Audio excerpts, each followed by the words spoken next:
All right, everyone, welcome to Strictly Sports. I'm Jacob Brown. Today we're going to do our Texas Rangers 2020 season preview.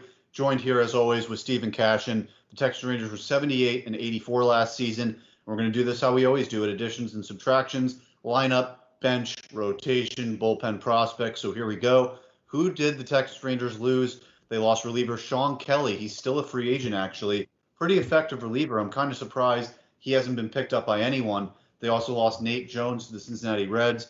Hunter Pence goes back to the Giants to play a year and retire. Logan Forsythe goes to the Phillies. Jesse Biddle to the Reds. Zach Granite to the Yankees. And they also lost catcher Wellington Castillo as well. Traded away Nomar Mazar to the Chicago White Sox and Delino DeShields to the Cleveland Indians. They had an outfield logjam with Gallo, Chu, Calhoun, and others, so they decided to give those two away. They added a few players on minor league deals as well. Cody Allen used to be one of the best relievers in baseball on a minor league contract. We'll see if he'll make the team. Greg Bird, former first base prospect with the Yankees, also on a minor league deal. He probably won't make the major league roster. Matt Duffy, a former Ray utility infielder. Luis Garcia from the Angels, a reliever. Derek Law, Juan Nicasio. So these are actually relievers to me on minor league contracts that could make an impact at the major league level. But these minor league signings are these additions are where they really made strides. They added Corey Kluber in a trade from the Cleveland Indians. Really big addition to me. He didn't pitch much in 19, but if they get the guy from 18, watch out. Todd Frazier, contract from the Mets. Robinson Chirinos coming back to the Texas Rangers after spending a year with the Houston Astros. They add Jordan Lyles and Kyle Gibson, two starting pitchers on similar contracts as well. So when you look at this lineup, let's take a look at it. And this is a lineup, man, you look at it, it could go in like 15 different ways. This is my lineup, though, and this is a lot different from a lot of other people. I have Shin-Soo Choo leading off and playing right field, 353 WOBA, 112 weighted run created plus. He's 37 years old now, still in the league, 24 bombs last year in 151 games. I have Danny Santana, came out of nowhere last year in 130 games, 28 bombs, a 352 WOBA. Then Joey Gallo. This is a guy up and down. He can be way up here or way down there. Joey Gallo, I have him playing first base. A lot of websites have him in the outfield. I have him at first. In 70 games, 22 bombs. That's crazy. A 401 WOBA. I mean, if he had played the whole year, that's Juan Soto, Mike Trout, Anthony Rendon territory. But if you look at the year before, 343 WOBA, 108 weighted run created plus. So much down, much more maybe where he is. If he had played maybe double the games, he would have been back at that level. I have Nick Solak, young DH, cleaning up. This might be a little bold on my part, but if you look at his minor league numbers, 32 bombs, 92 RBIs combined in the year between AA, AAA, and the majors. I have Willie Calhoun, left fielder, hitting fifth, had 21 bombs in 83 games with a 351 WOBA. Todd Frazier, I have hitting sixth. Then Robinson Chirinos. These guys are actually both significantly above league average. That surprised me.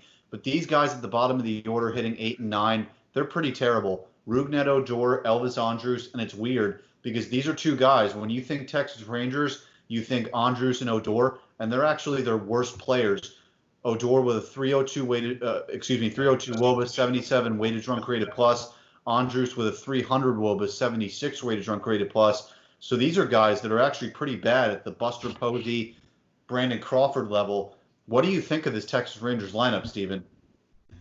I mean, I started quite a few guys on this lineup, and this is why I have them. They can really almost leapfrog the Angels. You don't see a whole lot of star-studded power like the Angels have, but you have role players on this team, and that's where you win games. And I think the teams that are the deepest and make these runs win games is they have enough guys on the bench, enough guys that can do their job night in and night out. Shin-Soo Choo doesn't seem like he ages at all. 37 years old, still putting up good numbers. Bats lead off. He's a tough out to get. Then you have Joey Gallo. He's a monster. He hits tanks. What concerns me for him, like you said, he's either all or nothing. He's on his highest high. He's very dangerous. But then when he's really struggling, the strikeout percentages are really high for me. It's 38.4% in 2019. In 18, he had 35.9% strikeout percentage. That to me is too high to be, in the third hole. You really have to cut that down. That's that to me is almost like borderline, or like you're either sit him some nights because it's just such a liability up there. Nick Solak, a guy who I liked in Tampa, another trade that they made, it just made no sense. But I don't know even who. It was a 3-team trade with us, the Yankees, and the Rangers. I have no idea who we got in that return. Too many moving parts there, but a guy who really will be interesting to watch at the AAA level, 17 homers, 47 RBIs. In the AAA level with Texas, 10 homers and 27 RBIs. So the production is there for him. Will it translate to the big league level this year? We'll see. I think he's got tons of talent to be that guy in the DH hole behind the star-studded Joey Gallo. Then you got guy from 5 to 9. You have a lot of role players. Willie Calhoun, guy who really gets on base, but he had 21 homers last year. And then Todd Frazier, that was a great pickup for them too. Really kind of keep the lineup moving. And then Elvis Andrus, Ruggin and Odor, guys who are their quote unquote their worst players on the team, but they just find a way to do their job too. Andrus at shortstop makes great plays. Finds a way to roll the lineup over to Chu again. Odor, if he gets his strikeouts down too, he could be a key asset to that lineup. He's in the 30% strikeout range too with Gallo, and that's just, if those two guys really cut down their strikeouts, fix their approach to the plate, this lineup will be, there'll be tough outs 1 through 9. So I like this lineup. They're solid, and really did a nice job in the offseason getting Frazier and really kind of, strengthening this lineup to be a contender. Yeah, it's kind of like the Angels lineup where you look at it and you say, if everything goes right, 1 through 9, you have 9 effective hitters. And there's some guys here that are just low-key sitting there. Robinson Chirinos at 35 years old behind the dish, 17 bombs. I mean, he's just sitting there, and that was in 114 games. So I like him behind the dish. Todd Frazier still hitting 21 bombs with the Mets. Willie Calhoun, he concerns me a little bit because you look at his minor league stats, kind of came out of nowhere with this power. Same thing with Danny Santana. He's been a big leaguer for a long time. He never had numbers anywhere close to this. So expecting him to do this again, it's kind of like Gio Urshela on the Yankees. Mm-hmm. Gio Urshela played 4 years in the majors and then just hit 314 last year with 20 bombs out of nowhere. So it's like, do it again, and then maybe I'll trust that you're a top player. So it's just, that's why I have the Angels above the Rangers, is because I kind of know what these Angel hitters are going to do. What's Santana? What's Calhoun? Is Frazier going to go back to the 210 average guy who doesn't get on base? Is Odor? I mean, I look at Odor, dude. He doesn't walk at all. His OBP is 283. So that's the difference between him and Gallo, because I'm comparing 2018 Gallo to Odor. 2018 Gallo was 40 homers, 92 RBIs with a 343 WOBA with a 208 average, 312 on base. Odor, 205 average, 302. You ask, where's the difference? They have the same amount of RBIs, 10 less homers. The difference is the walks. 283 on base for Odor, Gallo 2018, 312 on base. It's all about the walks, and Odor just doesn't do that, and he strikes out way too much.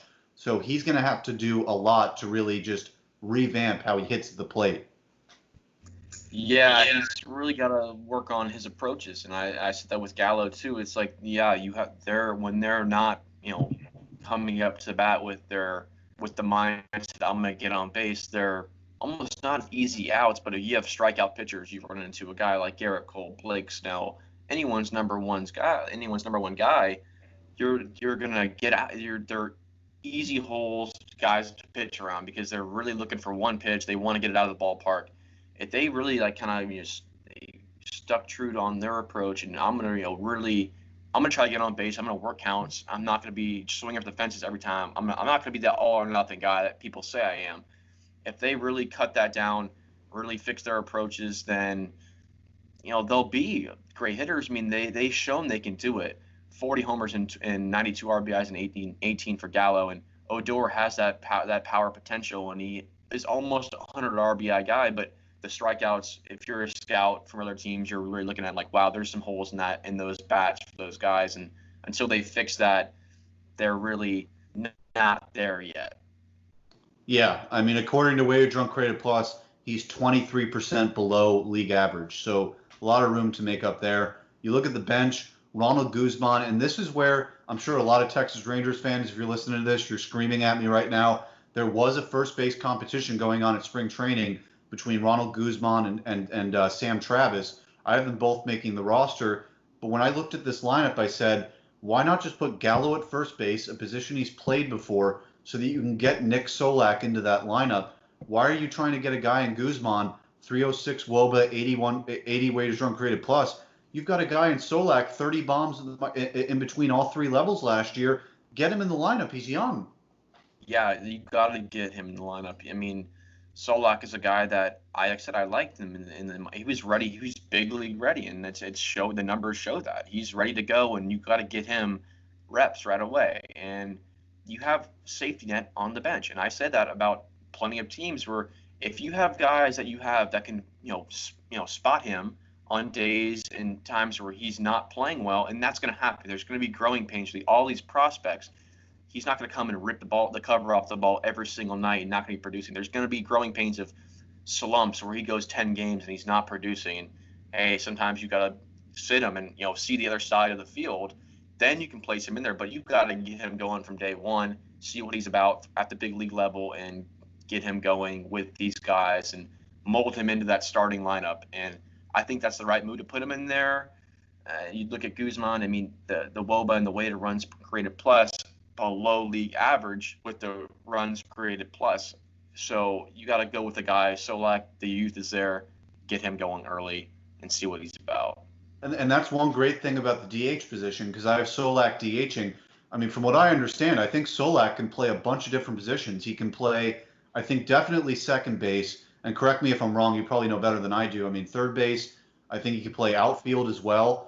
This is a guy, same thing with Gallo. He can play center field, left field, first base, DH. Calhoun can play all three outfield spots. Santana can play first base and center field. Chu can play all three outfield spots. This is a really versatile lineup.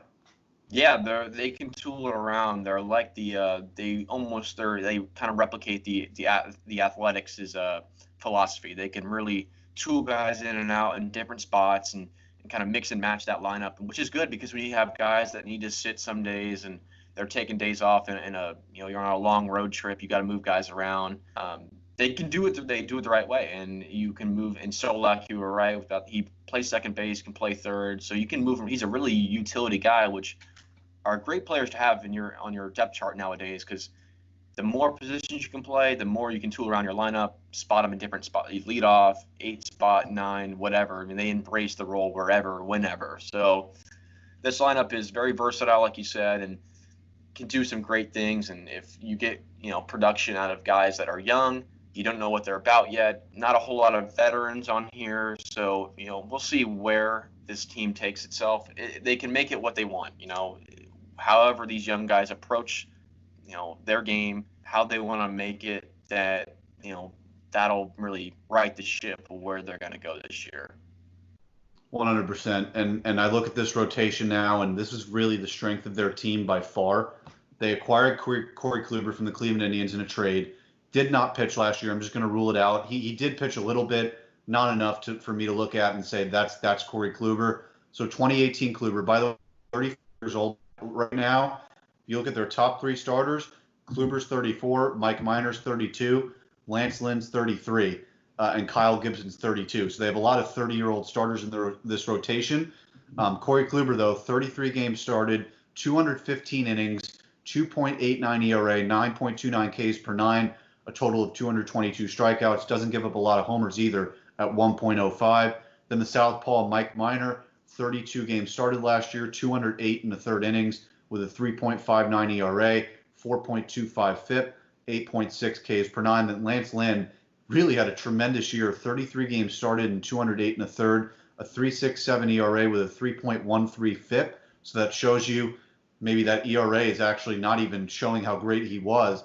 He had 10.63 Ks per nine, 0.91 home runs per nine, which is amazing, with 246 total strikeouts. I mean, who would have thought from Lance Lynn that you're going to get that? Then Kyle Gibson with the Twins last year, 160 innings, 4.84 ERA, 4.26 FIP, 9 strikeouts per nine, which actually really shocked me. I didn't think Gibson was really a strikeout guy. And then Jordan Lyles with the Brewers last year, 141 innings, 4.15 ERA, with 9.32 strikeouts per nine. So we talked about the Angels last pod. There's not a lot of teams with a five-man deep rotation. Well, here's one of them, a five-man deep rotation for sure with the Texas Rangers. Yeah, you have a rotation here where you can throw a guy out and you're confident enough in their ability to give you at least 5 innings. A guy, Corey Kluber, some question marks there. How is he going to be coming off, pitching in 2018? Now, having some time off there. The numbers are there for sure with him. The ERA is low. Walks per nine, 1.4. You can't ask for any, and that's what you want. I've said that time in, time out. As a one starter, you can't be giving up free passes. That's got to be where you want to be. Mike Minor, Lance Lynn, almost identical numbers. Yeah. With innings pitched, ERA, FIP, go down the line. Lance Lynn, higher strikeout to 9, walks per 9, almost identical as well. He limits the long ball, which is what you want. You don't want to be giving up too many deep shots, so you want to limit that. And he has 246 strikeouts. Lance Lynn is a guy who I started in this rotation where he's slept on a little bit. No one realizes, like you said, like a guy like Lynn, where did this come from? If he can back it up again this year, whenever we get games going again, if he can back up the numbers he had last year, he could be your 2 guy potentially. But good stuff coming out of this Texas rotation. Kyle Gibson, even Jordan Lyles, the guys who can go in there and be your solid, end of the weekend starter. I mean, good stuff from this Texas Rangers team, and they have the edge on the Angels because they can roll out this rotation, and their manager is confident enough. Hey, we can win some games with these guys if our offense isn't generally producing. So, like I said, pitching wins you a whole lot of games in the course of a season. You look at their bullpen too; that really backs their starting pitching up as well. So, they could be a team that don't particularly sleep on because of their starting lineup. Their rotation can get it done. If Kluber can come back the same guy, and Lynn can do the same thing as well. So yeah, you look at a guy like Lance Lynn. This is a guy that had somewhat of a track record with St. Louis in the past, but he had never been this type of guy. Same thing with Mike Minor, kind of a journeyman starting pitcher. Came to Texas last year, had an amazing year. I mean, Mike Minor had years like that in the past. Never really like that though with Texas. I look at this as really sustainable. These are 30-something-year-old starting pitchers. They've all been in the league. They've done this before, and they're really blossoming with the Texas Rangers here. But now you look at this bullpen. Jesse Chavez, kind of a guy, also a journeyman. He's been with like 10 teams, it seems like. He's been all over the place. This is a guy, middle relief guy. If one of those starting pitchers gets injured, he's the first guy in that rotation. Jose Leclerc, you look at this guy in the bullpen, 70 games, he had 14 saves, a 3.59 FIP, 13.11 strikeouts per 9. That's elite. But he walked around 5 per 9. That's really that's horrendous. You look at the rest of that bullpen, and by the way, year before that, 1.56 ERA, 13.27 ERA, with 3.9 walks per 9. So that he's done it before. Then you look at Derek Law, Cody Allen might be contributors, Nick Goody as well. This is a bullpen not as good as the Angels, but again, could maybe piece some things together on a nightly basis. Yeah, last year they had some problems with their bullpen help, and they struggled with walks late in games, and really kind of letting leads slip away, letting teams creep back in. With that, look at Chavez and Leclerc, with a 5.1 walks per 9. That's, like I said, it's horrendous. You can't have that as a relief pitcher. That's my biggest pet peeve, was when a guy comes in out of the bullpen and he can't find the zone. It's okay every once in a while, but when you're walking guys and you're really trying to count outs there at the end of the game, you can't have that.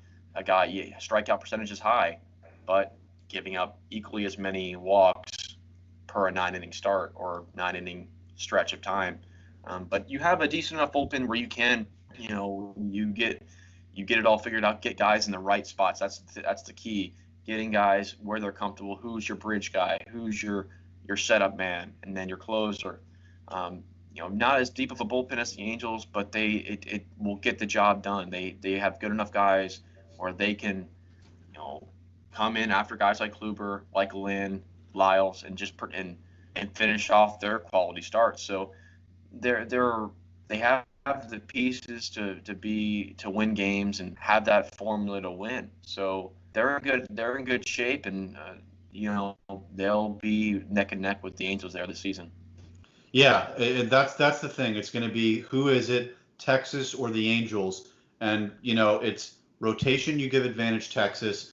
Lineup, who knows? I mean, I would give it to the Angels right now just because Trout and Rendon. There's no one in that Texas lineup that even comes close to those two. So you have to give it to the Angels in that regard. So it's like, what do you take? What this really proves it though. What's more valuable, pitching or hitting? Because if Texas actually finishes ahead of the Angels here with just a better rotation and a lineup that's slightly worse, that kind of proves to me if you have the pitching, that's really the way to go. I've always leaned on pitching. It's been my MO. Being a pitcher in high school, like growing up, that's you learn the way that wins you ball games. And to me, if you have an average lineup and you have great pitching that can shut down guys and they can score maybe 2 or 3 runs, that's the toughest way for a team to win ball games. If you can't get anything going off a starting pitcher, it's the most frustrating thing ever.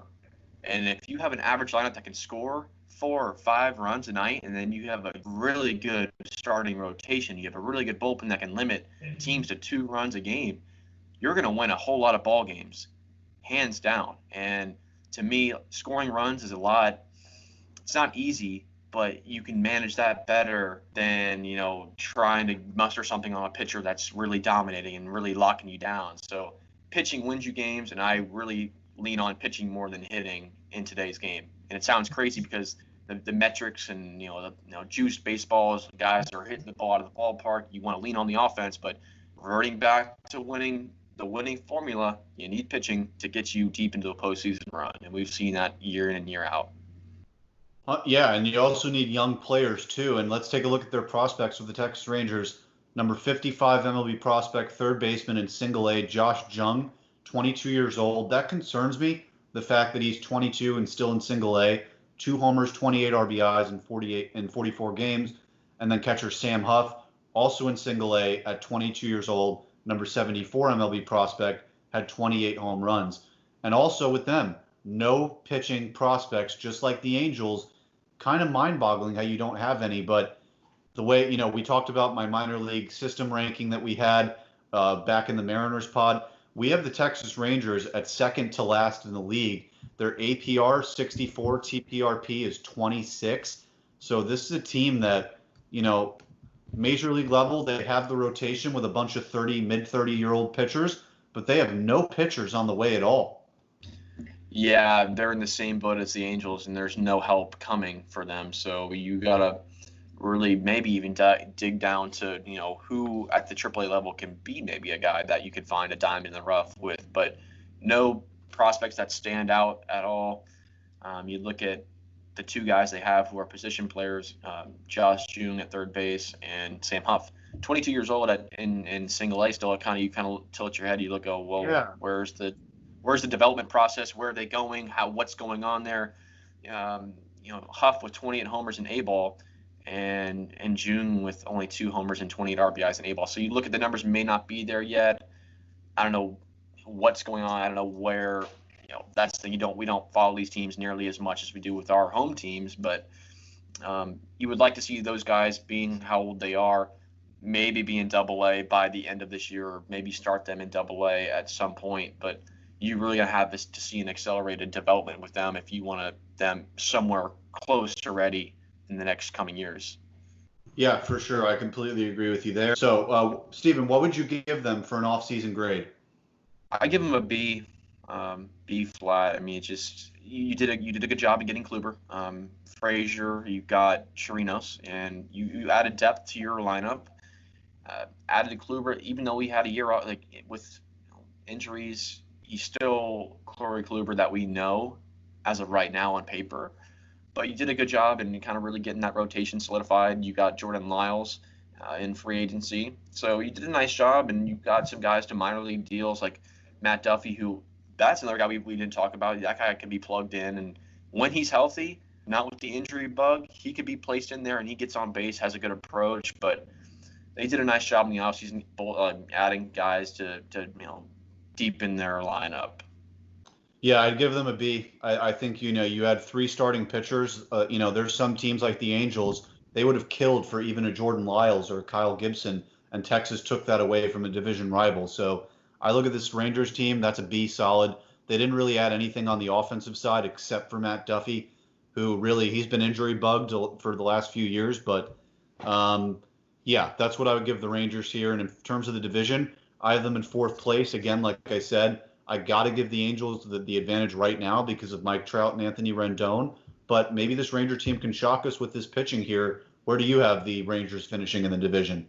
Yeah, we have the same projection right there. I mean, you tip the cap to the Angels right now just because the star-studded power with Rendon, Trout, they can do it.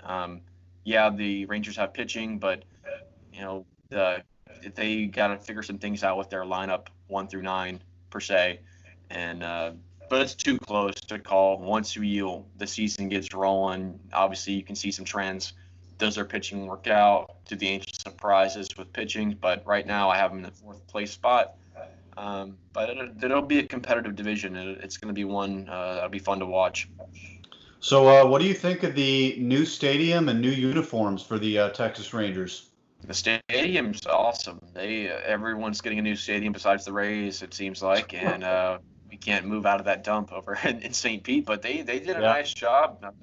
I love the uniforms. They did a really nice job, and it'll be it's a whole new look for them. They've been in that stadium. What was I don't even know what the name of their old stadium was. Yeah, but it's weird. I actually get them confused. They have the old one was called Globe Life Park, and their new one is Globe Life Field. So it's the same company.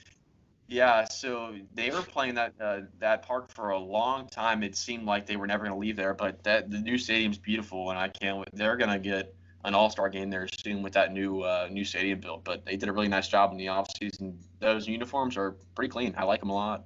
Yeah, it's a lot of these teams are going to that new powder blue, throwing it back to like the 1970s here with these uniform. But I do like them. They've got some and they even kept some of the old ones too, which I thought were interesting. Like they kept the old whites and the old red. Mm-hmm. So, but yeah, they're pretty nice unis, and I wish we could have seen a game in that stadium at this point. We would have seen what it looked like with fans inside, but we're gonna have to wait for that. So that'll do it for this Texas Rangers podcast. Along with Stephen Cash, we both have the Rangers finishing in fourth place. Tomorrow, you're going to get our Oakland Athletics podcast. And then I dread to even say their name out loud. You'll get the Astros after that. So that'll come the day after that. I'm looking forward to that one. Like, just thinking about it, bringing a smile to my face. I just hate them with so much. It's a passion. But that'll do it. You can listen to this pod on Apple Podcasts, Spotify, Google Podcasts, a bunch of other platforms as well. You'll be able to hear our baseball podcast, NFL draft coverage, NBA, NHL stuff coming on the way as well. For Stephen Cashin, I'm Jacob Brown, and we will see you next time.